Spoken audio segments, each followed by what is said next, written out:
Okay guys, sa darating na na July 31, Friday, 8 p.m. may stand-up comedy show kami sa Classified Bacolod, Inasal. Yan. First time kong mag-show dyan, no.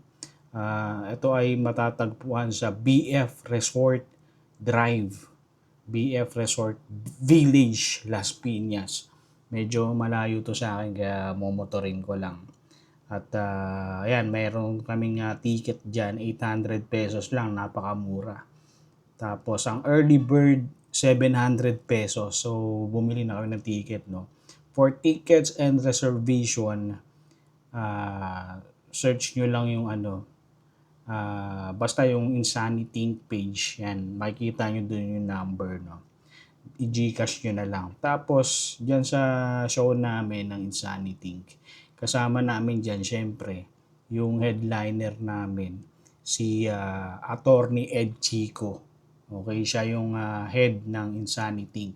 Kasama din dyan si, syempre, si Pastor Router Orquia, si Mardy Almighty, si Attorney Charlie Pascual, si Stars, at si Tim Fullen. Yan. Syempre, ako din yung parang isa sa pinakamagaling dyan eh. Actually, lahat naman kami dyan magagaling. No? So, panoorin nyo, no? Ayan, nakalagay sa page, no? We proudly present Classified Laughter. Okay?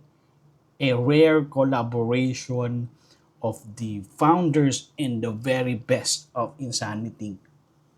So, very best. Ibig sabihin, isa yan sa ilan sa mga magagaling ng Insanity. Okay? Makikita nyo yung poster dun sa page ng Insanity. Okay? So, yun. Yun lang naman yung gusto kong sabihin, no?